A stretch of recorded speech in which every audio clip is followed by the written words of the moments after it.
This is Steve Zeltzer with WorkWeek. And on the anniversary, the 25th anniversary of the Charleston struggle of the ILA, of the longshoremen, against the attack on the longshoremen, a conference was held in Charleston to commemorate that important historic struggle against union busting, against the dockers in Charleston. And it's a very important for not only the ILA, but workers all over the world, the fact that workers were successful in stopping the union busting at the Port of Charleston. And joining us today is Paul Keating. He's with the Maritime Union of Australia, the Sydney branch, and he was at that conference and participated in the anniversary and also raised a resolution there. So welcome to our show, Paul. It's great to be here, Steve. It's good to see you again, comrade. So, Paul, why don't you talk first of all about that conference? It was very important, and what happened there, and the issues that were raised there by yourself and others. It was decided by the International Dockworkers Council, given it was the 25th anniversary of the council, that we hold it in Charleston, South Carolina, because of the significance of the struggle of the Charleston Five and the fight of the longshore men and women to maintain their jurisdiction over the work. We've seen for a number of decades the rise of employers to lock us out, dock workers, wharfies, longshore men and women, to deunionize, to attack our wages and conditions. And in 2000, this was a very significant dispute. There was a rise of militancy by the employers right across the world. The IDC was formed because of the lockout in Liverpool of 500 dockers who refused to cross a picket when casual labour on the docks put up a picket demanding more job security and rights. And dockers, as dockers do, hold to a very long tradition, as do working class people. We never crossed the picket. They were locked out, and that struggle was the moment where dockers around the world started building together in struggle solidarity.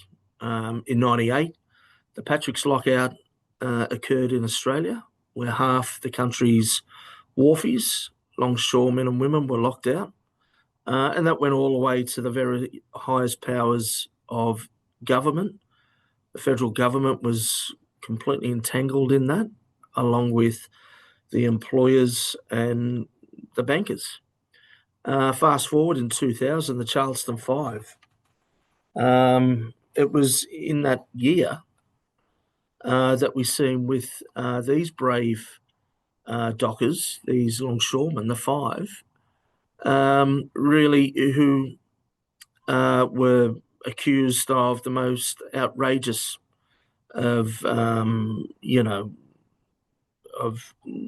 matters. I mean, their only crime was to stand alongside their fellow comrades on a picket defending their right to work, and fighting scabs and a shipping company that manufactured a dispute to attack the right to belong to a union.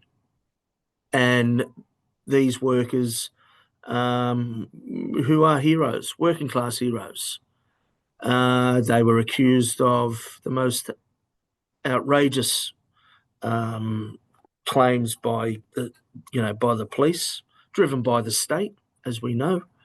And those charges could have led to many decades in prison.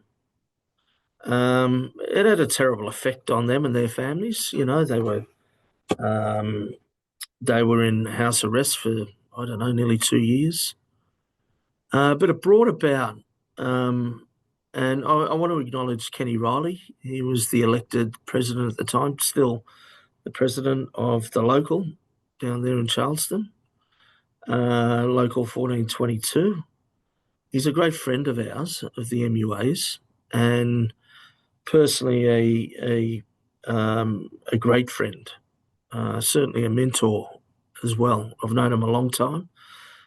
Kenny come over all the way across from the US once the book was made, published, and he gave a stirring account of that struggle, at our national conference. But it was important to commemorate, acknowledge, and recognise that struggle, and the Charleston Five in particular, because we understand in these fights how powerful the state is. The employers are backed by the state, who will stop at nothing, and in this case, clearly trumped up charges, which are really crimes against working class people. And we see it the world over. We see workers that hold a union card tortured, imprisoned, and worse. The IDC commemorated this occasion and also the founding of the IDC in Charleston. It's 25 years that Dockers now have belonged to the IDC across 5 continents. We continue to build. Our position of the International Dockers Council is simply this: all Dockers are part of the Dockers movement, the international working class. Whether Dockers or their unions belong to the IDC or not, we will stand with them in struggle and fight in their defence for their right to work and belonging to a global movement of dock workers. The IDC, we had representation from many countries, as was outlined. Latin America, South America, in particular, Europe, the US, our friends in the ILW, who we are very close with, the ILA, our Canadian comrades from both coasts, as well as from Australia and New Zealand in this region. We have great challenges, and it was important for us to send a message to the ship owners and also to the state down in South Carolina that the global dockers movement are united. We're united in struggle, and there is nothing that can break our solidarity. It's the power of that solidarity, not just in words, but in action. And it was the action that brought about the defence of the Charleston Five and the local, where dockers were called to support that struggle. As we know, the Spanish dockers had come to the calling of that dispute originally, but it gained global support from dockers and our unions. And ever since, there has been lockout after lockout. There's been attacks on our right to work. The challenges we face clearly are identifiable. Automation is not about a more efficient operation for our ports or for the nations that we live in or belong to. It's an attack on the right to work. It's union busting. It's about the removal of dockers because we are organised labour. And that removal of organised labour has significant effects in our communities, working class communities, right across the countries, right across the globe. And it is a battle line that we have drawn now to defend our right to work.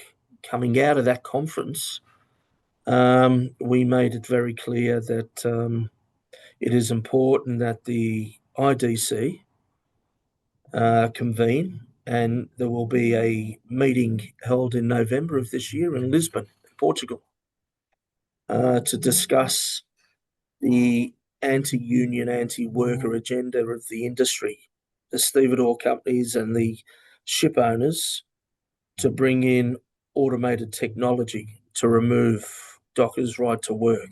As I said, it's not efficient, it's inefficient. The industry accepts that.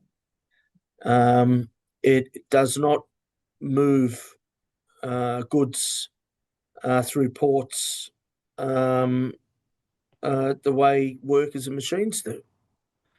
And this has always been the platform of the employers, box rates, as we call it, the load and unloading of vessels, the efficiency of it, the movement of the containers in and out of ports, have always been the position of industry around efficiencies and good business practices. Our contracts, our collective agreements, right across the world, we've sat down with the employers discussing these matters. And in the last 20 years in particular, that decision or narrative is changed by the employers and by governments.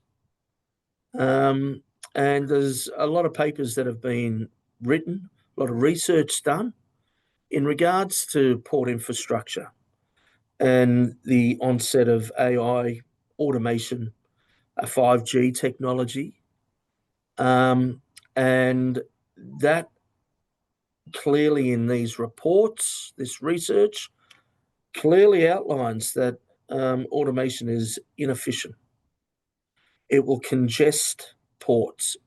It is significantly costly, and those costs increase. They're compoundable, and they increase, and it's downstream to our communities and to other sectors like transport and logistics, who will pay the price for this. And quite frankly, we see the stevedore companies with the shipping lines act in a way that can't be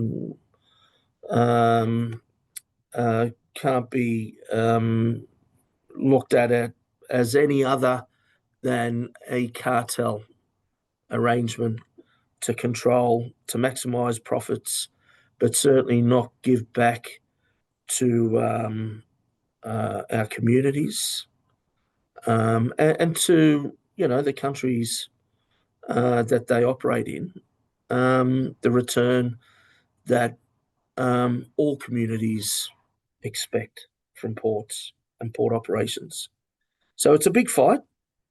It was important that we set the platform coming out of, or during the conference in Charleston, discussing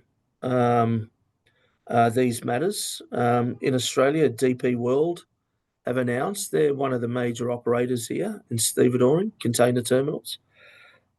They've announced that they want to impose automation in Australia's ports. And the MUA has said we will not accept automation unless by agreement. And we don't agree.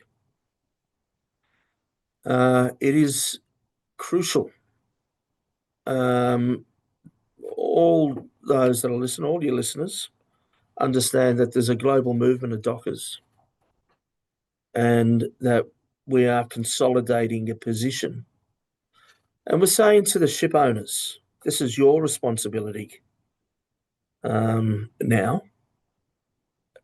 The stevedore companies will if they pursue this without agreement, do it at their own cost. In fact, they do it at their own peril.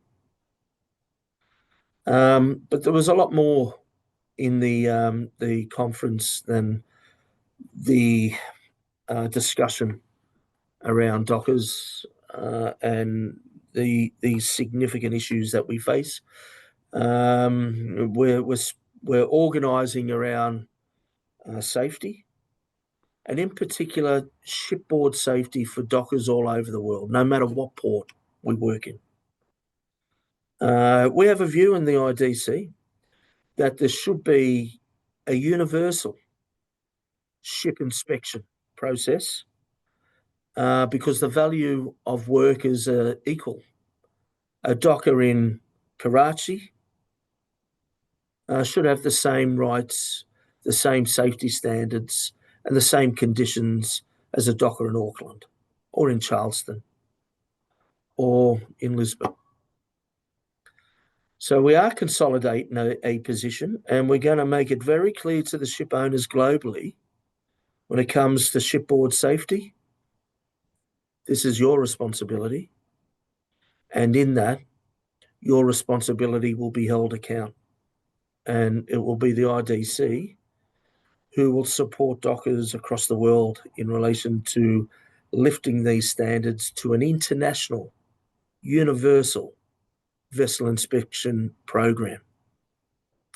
We also spoke, as you know, Steve, around the political and global events that affect us now.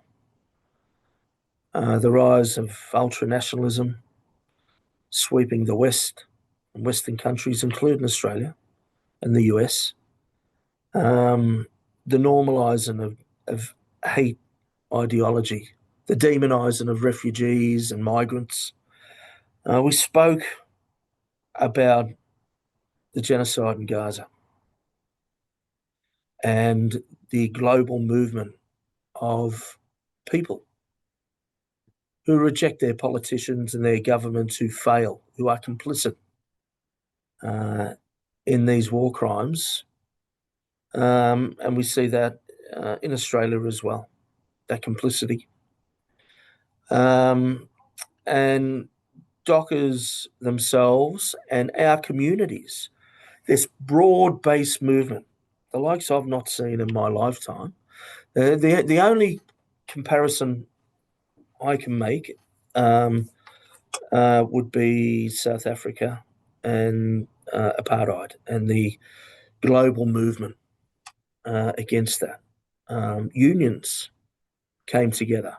The oil embargoes were organised by maritime unions, and I'm proud to say our predecessor unions here in Australia, the Seamen's Union of Australia, the Waterside Workers Federation, very much involved, and that campaign was international. Maritime unions against apartheid, and we see decades on not only this brutality being waged and on a civilian population in Gaza, this genocide, but on the Palestinian people. An apartheid regime, a rogue state in Israel is all I can liken it to. Democracy doesn't separate the people within boundaries. Democracy is to bring about equality for all, not at the expense. And we see on a daily basis the horror and murder being waged on a civilian population, the Palestinian people in Gaza, by this criminal defense force, the Israeli Defense Force. Dockers around the world are saying we're not going to move arms destined to kill innocent people in Gaza, and they're taking that action with the support of their communities. It may not be the support of the state, of governments, but dockers continue to build. I mean, only last week, the dockers in Greece, in the port of Piraeus, made it very clear that they will not be loading or unloading arms destined for Israel. We see Marseille and the Swedish dockers, and that will continue. We are calling on our government here in Australia. We call them out. This is a federal Labor government who claim that they have put an embargo on arms to Israel. Yet it was exposed last week that certain components were air freighted directly from Australia to Israel. The manufacturing of components for the arms trade are very much part of in Australia, very much part of the global industrial military complex of the West. We make components, we make arms of some nature, and they may be assembled in another country, but they're destined, in some cases, for Israel. And we're calling out our governments here. We're saying enough's enough. Workers, transport workers in particular, must have the right to know what they're moving. Since the Gulf War in 2003, those manifests have been removed from dockers, been removed from transport workers, and that's unacceptable. It's unacceptable when we see every day the genocide and the brutality that continues to increase in Gaza, perpetrated by, Netanyahu and his government, a war criminal, given the orders for his Israeli Defense Force to carry out this murder. It's unacceptable that governments are quiet or silent. And it's unacceptable that governments, like here in Australia, where that at state and federal levels, state in particular, laws are being enacted by governments that criminalise the right to protest, the right to legitimate protest against bad governments, against war, against genocide. And all this is masked or distorted. Distorted is probably the better word. Distorted in relation to the criticism of Israel as somehow that's anti-Semitic. We criticise, and there's greater scrutiny on the Israeli lobby. Very much a powerful force within Australia and other Western countries like the US, dictating policy, and quite frankly, in some cases, the hubris is breathtaking. But we're fighting these laws here in Australia where that protest, legitimate protest at arms manufacturing facilities against these arms that are destined for Israel to kill innocent people. The right to protest in our streets is being taken away from us. And that will continue. I'd say this to all our communities, and a message to dockers the world over. Our unity is in struggle. Our great tool, our greatest weapon, our greatest defense is solidarity. And it's the solidarity in defending the values that we hold dear, that everyone is equal, that everyone deserves to live in peace. And for the Palestinian people, that they deserve a right to nationhood and statehood. And of course, the ILWU on the West Coast has been involved in many of these struggles of internationalism, of solidarity, supporting the Liverpool dockers with the Neptune Jade, supporting the ILA dockers by sending a delegation and building international support, and of course by supporting a labor community boycott of the Zim shipping line. Yeah. So the Zims are no longer going to West Coast ports.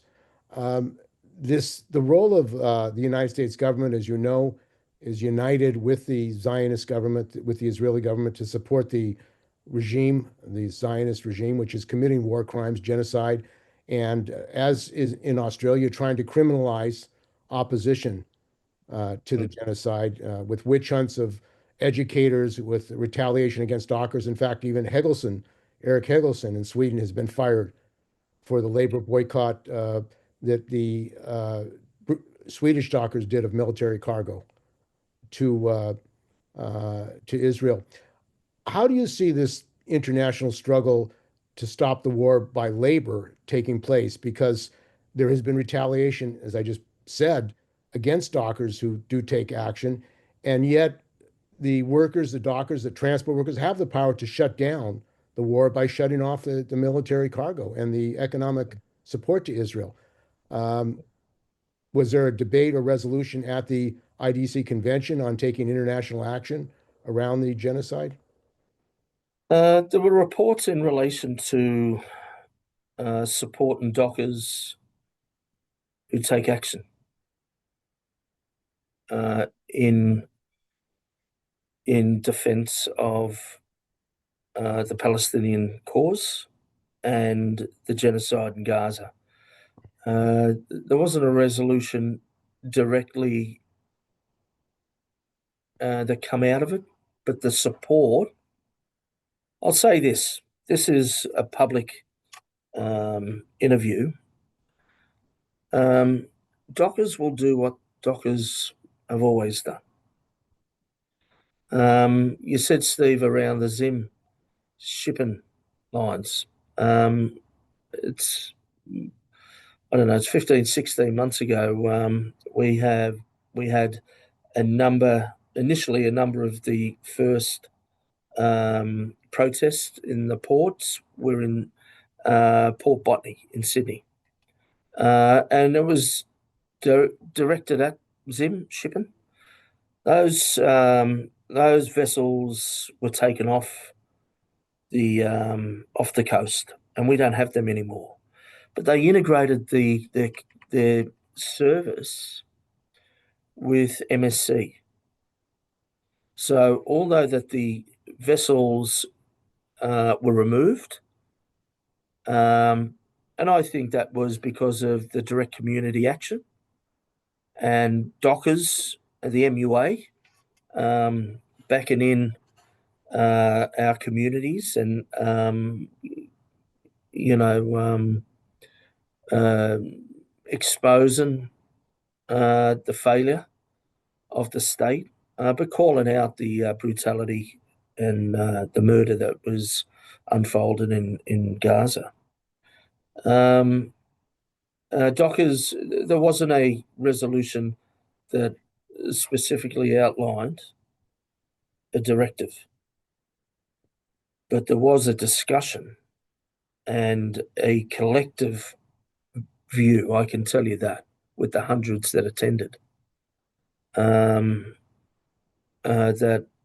we will support and defend dockers the world over where that they take action in defence of or in solidarity with the Palestinian people and against genocide.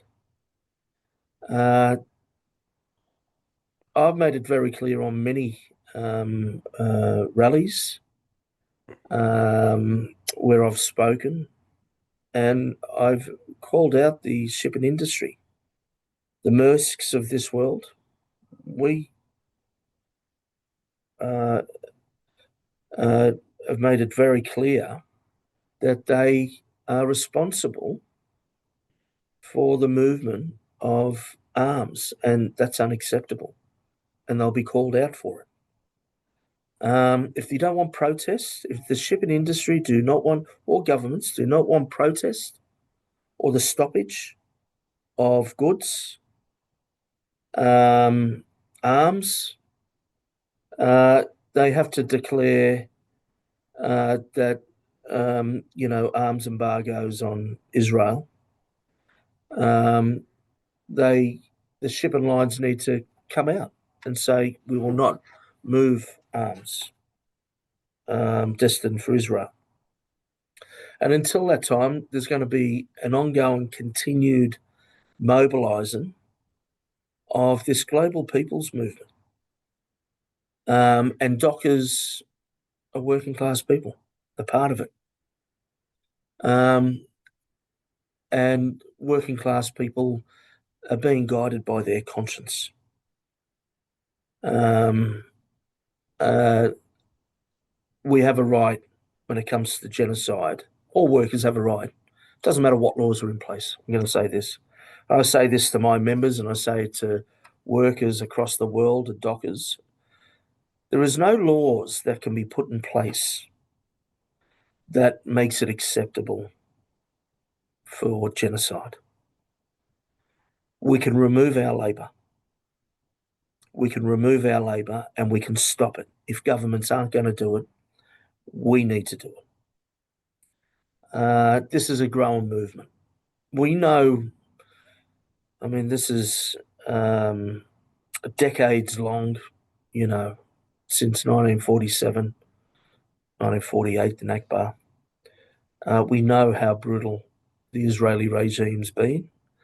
And since 1967, the occupied territories have been under constant occupation, which amounts to the hopelessness of the people through a brutal control of those territories.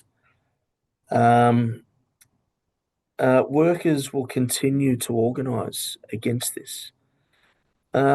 Peace is union business for all unions, and we've got to fight for that. And we see it now. I would say that we will continue to see dockers refuse to load arms. What we need is to build unity in this struggle, to bring dockers along, as well as supporting those that are taking that action, and to unite with our maritime unions, in particular dockers unions, for the common cause that peace is union business, and that genocide must must be fought against, and that we stand together in that global movement for the Palestinian people's right to exist. And visiting the United States, the situation of the raids, the ICE raids against immigrants, the rise of what I would consider a fascist government with the program Project 2025 for the destruction of union rights for federal workers, for government workers, for privatization of all public services, of all public education, remodeling public education to get rid of history of even the American Civil War, to basically have a sanitized fascist history in our education. The 130 billion, 150 billion that is now going to go to building prisons, private, nonprofit, or for-profit prisons for not only immigrants, but for unionists, for dissidents, for workers in the United States. This rise of fascism is not just an American phenomena, as you mentioned. There's a rise of fascism in Australia. You have a situation where now Trump has said that he wants to support Bolsonaro by instituting a tariff on Brazil. It seems like there's an international movement against of fascism to attack the working class, to whip up xenophobia, racism, and attacks on workers. And of course, the bombing of Iran by the US and Israel together to attack Iran is open attack on the democratic rights of countries to survive. This rise of fascism, was there discussion in that? Because I know that the issue of fascism, although workers now in the United States are protesting against Tesla and against the kings, no kings in America, there hasn't been a debate about fascism and the labor movement in the United States and what that means for the working class.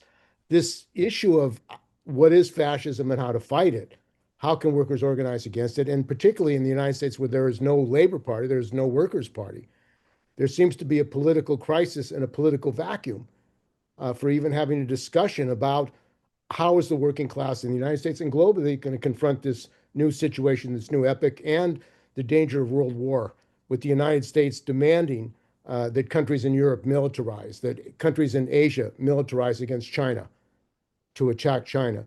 This is a very dangerous situation globally for workers around the world, the entire humanity, actually. Mm. It is, given that in August we will commemorate the end of the war in the Pacific, 80 years. That fascism is really, and it shouldn't be separated from the construct of capitalism, because in capitalism's most powerful form, it's a fascist construct. Um, you know, for the working class, we see the likes of these far right parties gain power, Bolsonaro, Trump, and we come very close with Peter Dutton here, who is very much a great champion of Trump and his platform, platform of division, of demonising migrants and creating an enemy, dividing the working class. But right across Western Europe, we see the rise of and the normalising of this hate ideology. Fascism didn't come to power through a revolutionary means in the 30s in Europe. When we look at Hitler, the rise of Nazism, it was through a liberal democracy that he was handed power. We look at that time, and the working class understood, whether we were in Russia, Soviet Russia, or the United States of America, or Australia, we understood that we had to fight that evil. And because of what it represented. What we are seeing today and the rise of ultranationalism, that has, especially for the last 20 years in particular, but it could be argued since neoliberalism took hold and continued to build and consume the power of the world, economically and politically, we've seen uh, uh, this ideology take hold and just bit by bit Uh, Countries have removed democratic rights and freedoms, removed civil rights, moved to uh, you know remove history in regards to struggles and colonialism and so on. So we see with America, with Trump, these laws to make the immigrant the enemy, to make organised labour the enemy. They all very much mirror a platform of ultranationalism and fascism. The fascists have remodeled themselves, uh, learning from a period, a number of generations ago, so as not to establish a system with such brutal force. But once that's in place, there will be a scratching of the surface where then that brutal force will be the mandate. The working class need to be vigilant. We need to fight against um, this terror because it is not much, it's not even a leap from rights, civil rights, workers' rights being removed by law to the next stage. And the next stage, clearly, history tells us we certainly don't want to go back to those days that we've seen in Europe. But we're here. This is the thing, we're here. I think the material conditions of the rise of this, fascism or fascist tendencies by these popular actors like Trump, uh, we will see a more radical view of the working class as they rip away, the foundations of systems, conditions that give everybody the dignity of life. As those things are ripped away, and the ruling class take more, the diminution of universal health or education, or the security of housing or decent jobs, the removal of the right to work, civil rights, laws enshrined so that racism doesn't get a foothold. We'll see a more radical working class. We see with neoliberalism, it's destroying the planet. It's unsustainable. Capitalism's unsustainable. And the science is there. The ruling class they control, the nature of communication globally. They condition the masses.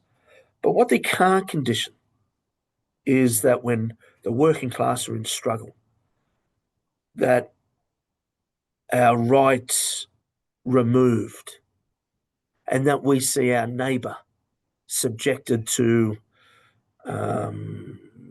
some horror because of the colour of their skin, or the fact that they hold a union card, or belong to the Socialist Party, or Communist Party, or a Progressive Party, or a part of, this global movement of environmental activists and climate activists.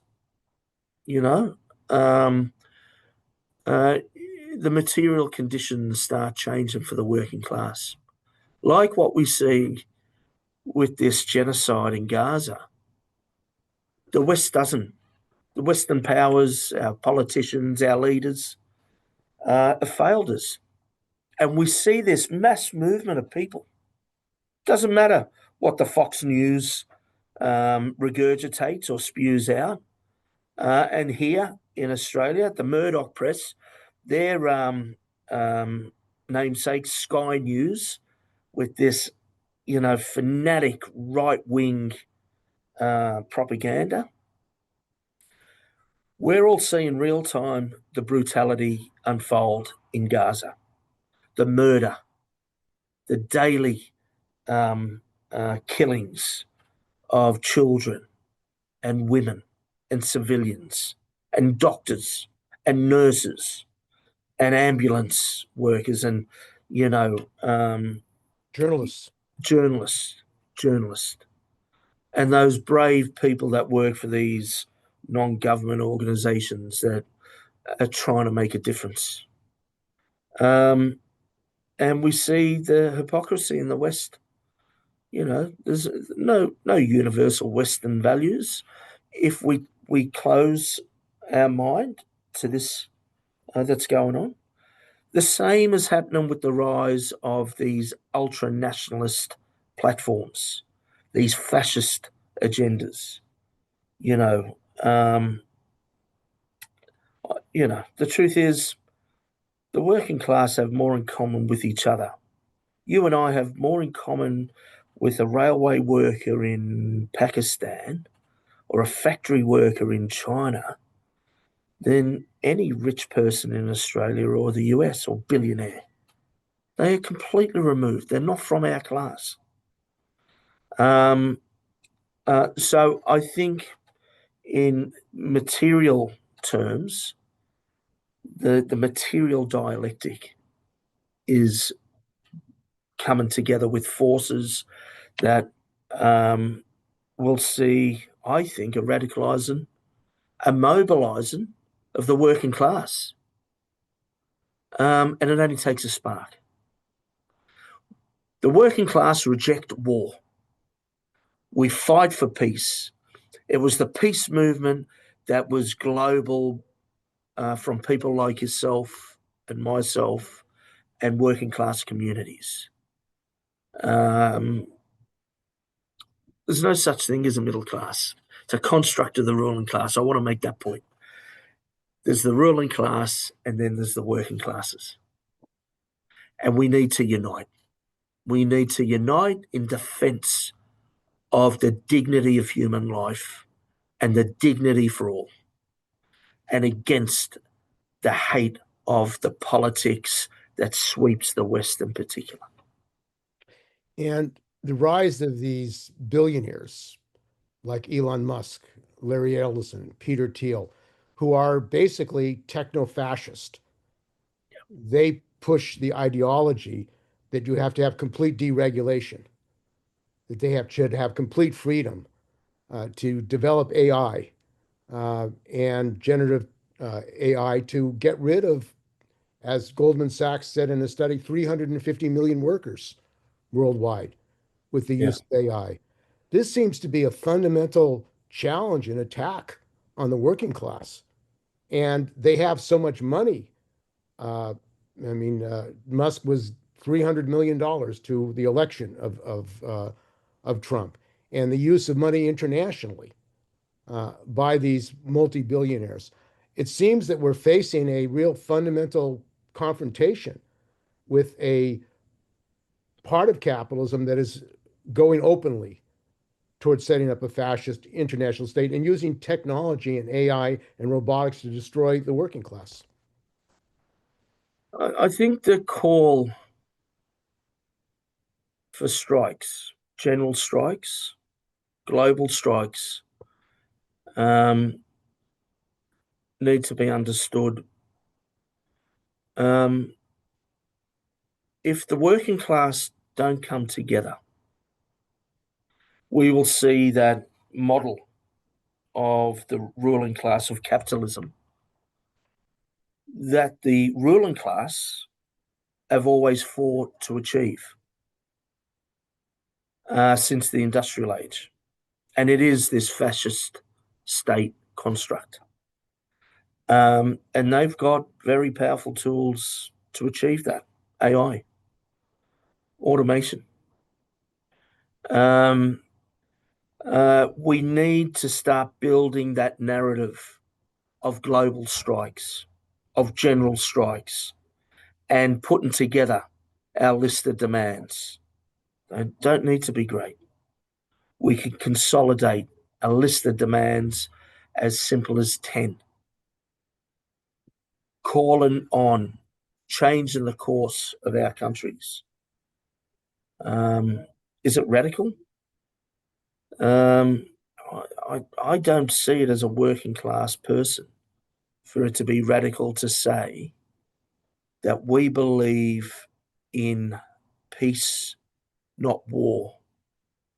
That dialogue is more important than the path that takes us to war.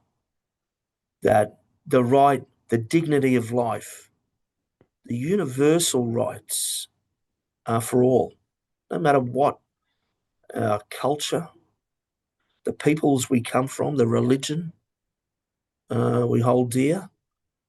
Um, uh, these are fundamental human rights: the right to work, decent jobs, the right to organise, the right to have a roof over our head, and the universal rights like health and education. They're worth fighting for. I don't see them as radical. That is part of being part of the species we belong to, the human race. And Well, they are that's what worth they it. call apparently communist in the United States. Well, if that's what If you're for if that's healthcare what they for want, all, you're a yes. socialist and communist. This Well, is well, call me a communist then for those universal human rights. That's what I say, comrade. So, yeah, we have the world if we are prepared to fight. Um, and it's the stories, it's the message, it's these discussions, it's journalists like yourself that tell the story.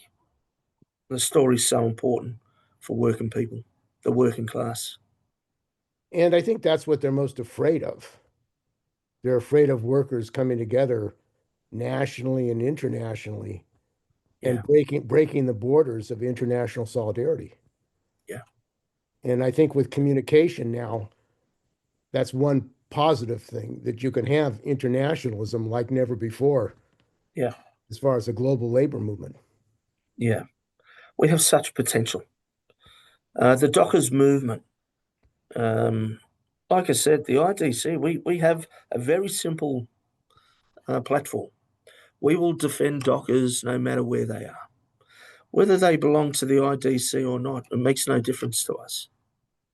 Whether they're organised or not, there are many thousands, tens of thousands, hundreds of thousands of dockers that have no voice, that are subjected to the most brutal of conditions, casualisation, labour run by local labour cartels within the ports, all under the governance, though, of these global network terminal operators and the shipping industry, who are the real gangsters, in all honesty. Uh, but it's a simple message. If you're in struggle, we'll come to your aid. And it won't be words, it'll be action. And one of the obviously the largest working class in the world is in China, of course. And part of the growth of China was American capitalists, European capitalists investing in China to make more profit. Yeah, It wasn't the immigrants in the United States that destroyed the industrial center of the United States. It was capitalists closing plants, moving into the South, Mexico, and then China. exactly.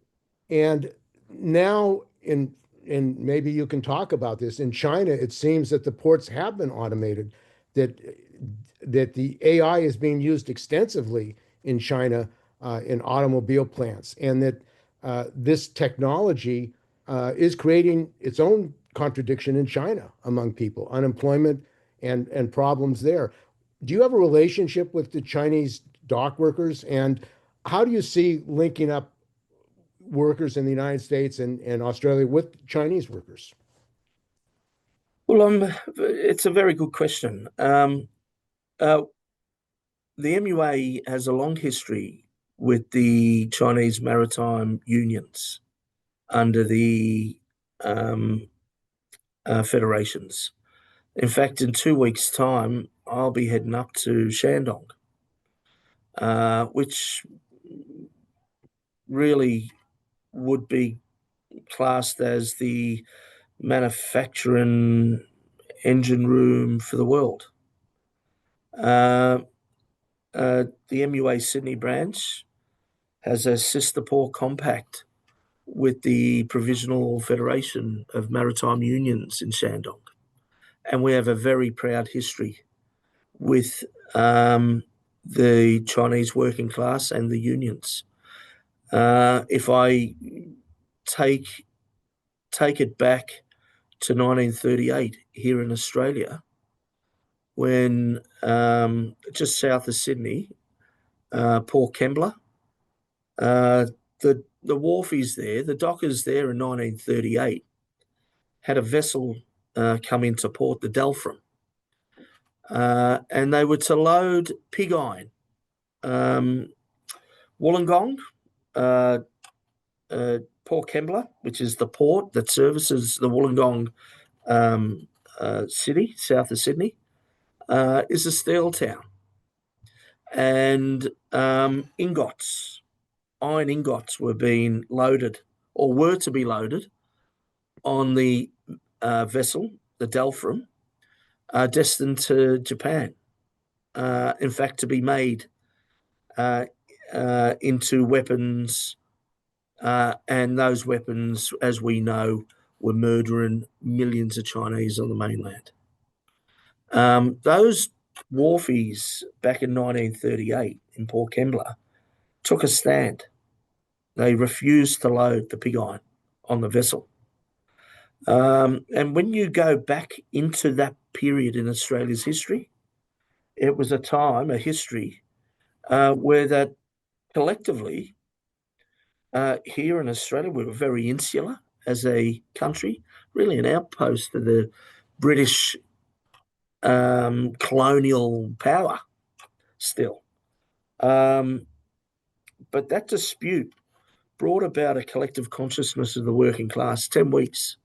In fact, the Prime Minister of the time, who was a Conservative Prime Minister, who hated unions and the Waterside Workers Federation in particular, his name was Bob Menzies. His nickname was coined because of that dispute, Pig Iron Bob. They brought the army in. They arrested our union leaders, Ted Roach.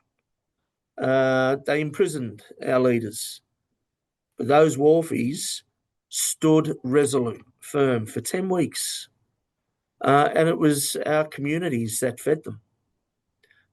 In particular, this is a great story. Our Chinese community here in Sydney, who we've got a long history with and continue today. In fact, the union office here, which I'm in now, is situated in the Chinatown part of Sydney. This is our home. This is where we feel most comfortable amongst working class people. But it was a group of people from the Chinese community up here in Sydney that, loaded up onto their trucks food every week to send down to Port Kembla to feed those families. And we have never forgotten that solidarity, nor has our Chinese comrades. And during the Second World War, in this part of the world, Japan had taken all of the Southeast Asia, and there were a lot of Chinese vessels laid up around the Australian coast. The Seamen's Union of Australia um, with the Chinese seafarers, formed the Australian Chinese Seamen's Union to bring about solidarity throughout that whole period.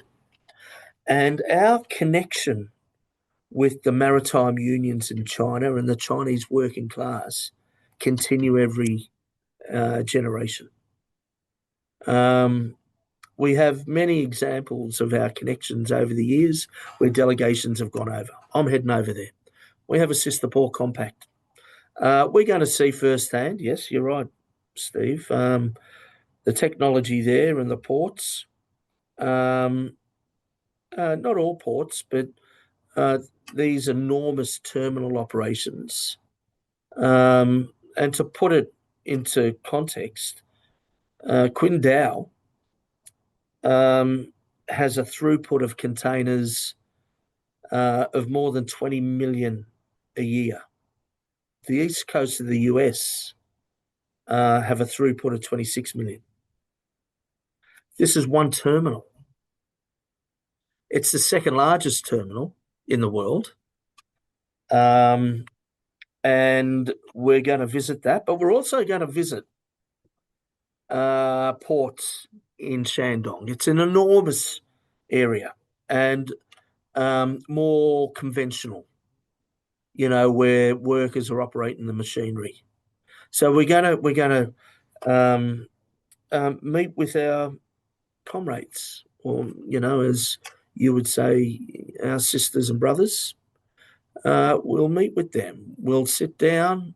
We'll talk about what's important to dockers and our history and our connection. I'm pretty sure we'll talk about the 80th anniversary of the end of the war in the Pacific, for instance, which I've got to say, when we get back from China, there is a significant event that we will co-host with one of the Labour councils here and with the Chinese Consul General in Sydney, commemorating the 80th anniversary of the end of the war in the Pacific, which was as much a military junta, Japanese military junta. It was a fascist agenda and a war that we had to fight against that evil. So from our perspective, we look forward. It's a small delegation with the IDC, and we'll head up to the province of Shandong, and we will meet with our comrades of the Shandong Provisional Federation of Maritime Unions. They visited here some months ago. And it's the continued solidarity and friendship, because that's what the working class are about. We're about building an international working class, defending the values that we believe in, of peace, of unity. And the Sydney branch has a motto. We have it on all our union shirts and on our flags and so on. It's something we're very proud of. And it is simply peace, unity in struggle, and socialism. And it crosses divides. It really does, with those 3 points. And of course, the United States has been pushing to militarize Australia, to have it as one of its allies in encirclement of China. You have the AUKUS agreement, which I know they want to militarize a port in Australia. Yet, in this inter-imperialist rivalry of the United States now against Canada, against Europe, and the tariffs, against other countries, this AUKUS agreement was supposed to, get money to build nuclear submarines in Australia. when Yeah. you have an economic problem for your own working class. Well, we certainly do. I mean, the last costing of the nuclear subs was to the amount of about $360 billion. We're a small country. There's not that economy of scale. Um, and working people can't be fooled. We know that that cost will be borne by us. It will be taken out of our free healthcare system, our free universal education system, our welfare system. We have a national disability insurance scheme. It'll be stripped from those services. It'll be the services that keep our communities vibrant and lift us up. Um, there's a great deal of opposition. And what we, from the MUA's perspective, we have been resolute from the very beginning. We oppose the AUKUS treaty. We oppose uh, the militarisation of the region. Um, Peace and dialogue, you know, trade that builds systems where that partnerships with nations build friendship, not a transaction just because of trade. And I think the Australian people wake up to this. We have a long history as a nation with America, a proud history. We have this proud history, working class people. You know, we feel a friendship and a solidarity amongst working class people when we go to America. And the same is returned, I believe, when we have people from the US come here. And we share as well the fact that we have bad governments and governments that uh, go against our interests as working class people. The AUKUS Treaty was to cement this notion of imperialism, a Western imperialism. Um, Britain hasn't quite got the fact that they're not an empire anymore. And and when I say they, I mean the ruling class and the political establishment want to go back to an era where they were this force, not a force of good. Ask the peoples that they invaded and controlled. Um, and you can tell by my name, I come from an Irish heritage where, the Irish people have been fighting colonialism for 800 years, you know, um, and the demonising, the dehumanising. Um, I'll tell you this, working class people in Australia don't want to go to war with our neighbours.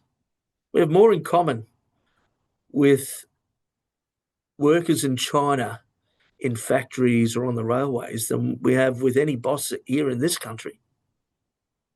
Um, we have more in common with our neighbours in Indonesia or in the Pacific, in Tuvalu or Vanuatu, Fiji or Honolulu, Hawaii, than any boss in Australia. The working class understand that, the rise of power through colonialism and Western imperialism means that it's our children or ourselves that are forced to fight wars that we shouldn't even be in. So, yeah, personally, I'm very much have made it a point through organising within our communities that I'm opposed to AUKUS. The MUA has a policy. We oppose AUKUS. We believe in peace, and we can build solidarity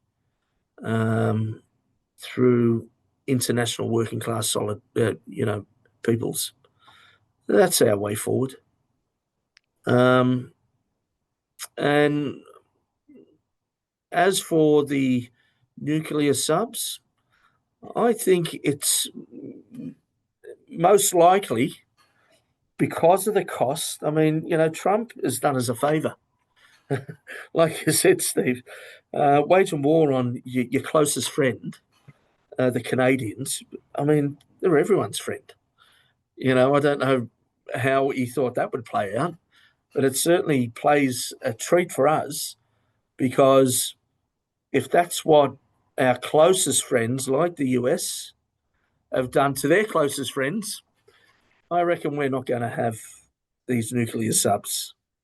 And hopefully more sensibility will come about with future politicians. Look, all nations have the right to sovereignty and a right to defend that sovereignty.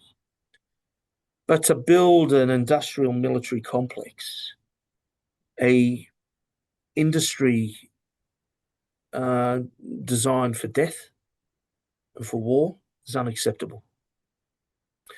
And we don't want it. And as you know, over $1 trillion a year are being spent by the United States on military industrial complex, weapons of war, while the United States is falling apart, while Yeah, people can't get education or in debt, while people can't get health care. yeah, It is an atrocious situation for the American working class because of this system, which yeah, is really destroying yeah. and destroying the working class. I think the material conditions find themselves in a space, maybe not right at this moment, but it will happen. The ruling class can't take everything from the working class, which they have. And they are building this global control. Those changes are happening.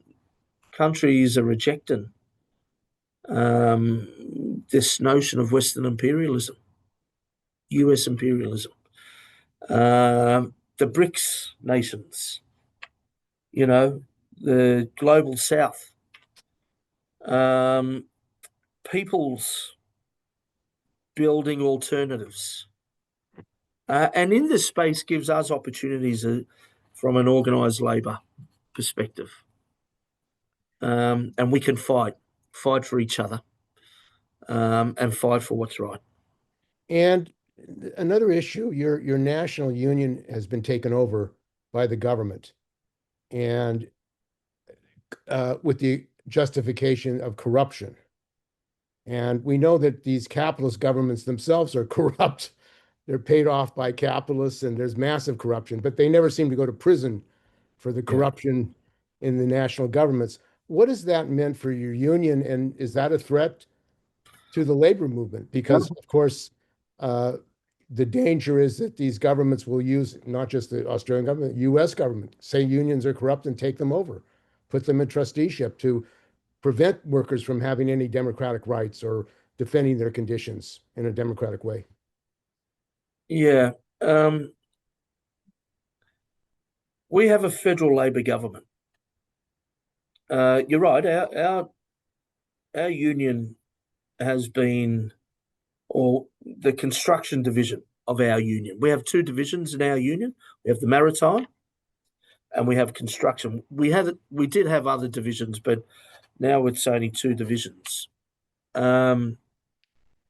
Based on an outrageous story that was ran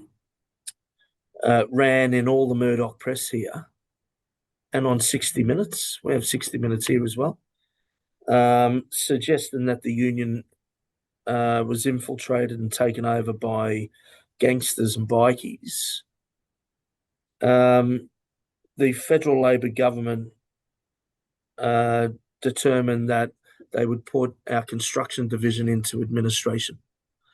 And in order to do that, they had to enact a law that removed all notion of procedural fairness and rights under law from the union if we were to fight against it. What this law effectively did was name 270 office holders of the union. Most of those are rank and file workers. We're a very democratic union.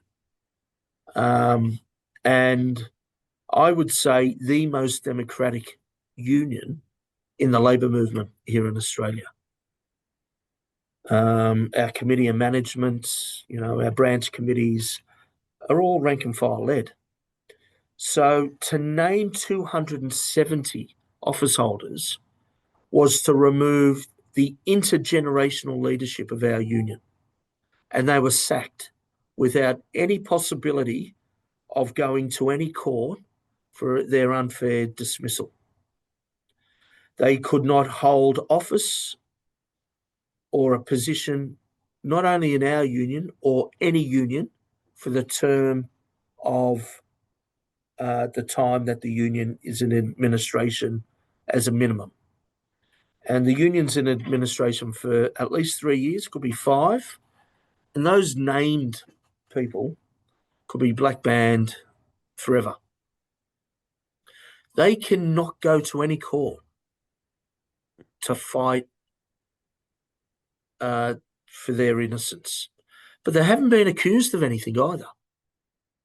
Since the union has been taken over by the state with these government-appointed administrators, who I might add are on between $400,000 and $500,000 a year, the most outrageous salaries.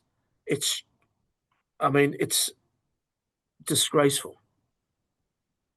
But the administrator has powers that reach in ways that we have never seen a law implemented before. Any member organisation is at risk to the state imposing the same law on them. I might add, 18 months on, not one worker, not one official, not one office holder has been charged with any offences, not one. And yet, because of this hysterical story that was regurgitated again and again over the last year and a half by the Murdoch press, we find that, and I've got to be very careful here, because what we have is we have organisers that retain their positions, and we've got staff. And the issue is their threat of employment. Some have been sacked with no recourse to defend what they've been sacked for. And there's now underway a purging of those that have maintained employment. But this is because not for the reasons that the Murdoch press claimed that are outrageous. This is because the construction union, without question, is the most militant union in this country, industrially. It had been under a significant state-imposed body called the Building and Construction Commission, which effectively these inspectors just watched what the union organisers did on the jobs. But the powers of that commission was that it removed the right for the union to bargain for certain things. like the number of apprenticeships or the limitation on casualisation in the industry. They were outlawed. So there were industrial components that were removed from the union in relation to it. There were also powers of the commission, the Building and Construction Commission, that that could put workers or officials in jail for contempt. If meetings were held within a workplace by the union, the workers or those officials had no right to the defence of silence, but they had no right to be represented by anyone, either the union or lawyers. So if the commission, the Building and Construction Commission, wanted to know what was discussed on a particular site at a union meeting, and the workers or those organisers refused to explain, they were called in to a closed door commission hearing with no right of representation.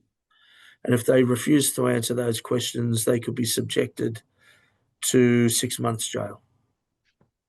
Now, over 20 years of that commission, the union built a more resilient industrial organisation, a fighting organisation, even under that system. And the hypocrisy here is the federal Labor government came to power, removed that Building and Construction Commission, and then some months later brought out a law to take the union away from the rank and file, install government-appointed administrators, I'm going to call them scabs, and do what they want with the union. And we are in this almighty struggle. And we've seen those that we thought were our friends in the Labor movement, equivalent to your AFL-CIO, your national peak body. We have the ACTU, the Australian Council of Trade Unions. They sided with the government in putting our union into administration. There have been failures by leaders in unions before, and they should be brought to account. They haven't managed, a worker organisation, or they've been corrupt. They should be removed. But that benchmark was up here, and there were processes under law to make sure that those who are elected carry out their duties in the way that workers expect. Those benchmarks, those standards have been removed. This isn't a standard that business has to hold to. This is because the CFMEU was such an effective fighting force, fighting for construction workers. Probably the best paid in the world, and certainly the best conditions. An industry notorious for being so dangerous. And we built a model that defended workers' rights and defended their safety. And the MUA, we're not going away. At the last election, the Conservative Party had a platform which included the deregistration of our union. That would have been the deregistration of the MUA as well. Fortunately for us, the Conservative Party didn't win power. Trump, I think, helped that. He was a great enabler for the working class to say we reject that politics and as much as anything else. I'm not going to say the federal Labor government should be patting themselves on the back, but the working class understood what a Peter Dutton government would have been like. And it would have been in the model, the mold of Trump. We rejected that. The Australian people rejected that. And it says a lot about what the working class will do. We come together. That's not to say we're saying to Labor. And Labor has got the biggest majority in the history of Australian electoral cycles. This is the biggest gain of all time. It's good for the working class. But we have a government that implemented anti-worker, anti-union laws, and the industrial law, the federal industrial law in this country, is very much a model that you're familiar with, Steve, in America, with the right to work states. Our federal industrial system is like the right to work states, to put it into that context. That's what they want. Union-free environment. Yeah. A union-free environment. This was brought about by a previous Labor government back in 2007. So what would I say? Well, one of my great heroes, James Connolly, a committed trade unionist, a militant trade unionist, a revolutionary. He once said, we have in this country, that being Ireland, we have two ruling parties but one ideology. If you look in the last 20, 30 years of neoliberalism, the foundations, the economic foundations of, the West, very much is the model. All roads lead to it. Individualism, anti-worker, anti-union, no intervention. The market will rule, will solve everything. I've got to say, disappointingly, that the Labor Party of yesteryear was a party that very much was connected to the working class, not the Labor Party today here in Australia. But for that matter, we can look at that politically. The political analysis across the West is the same. Those so-called social democratic parties, socialist democratic parties, don't even cut the mustard on that definition anymore. They hold to neoliberal economics. That's the Democratic Party. Yeah, that's why the Democratic Party lost. Yeah. That's right. It's a British Labor Party. It's the socialist democratic parties in Europe. It's the same here. Okay, well, I want to thank you very much for joining us. We've been talking with Paul Keating with the Maritime Union of Australia, and is just returned from a conference commemorating the 25th anniversary of the Charleston strike, talking about the lessons of that strike and the tasks for the working class today in Australia, and particularly in Palestine, for international solidarity against genocide. So thanks for joining us. Free Palestine.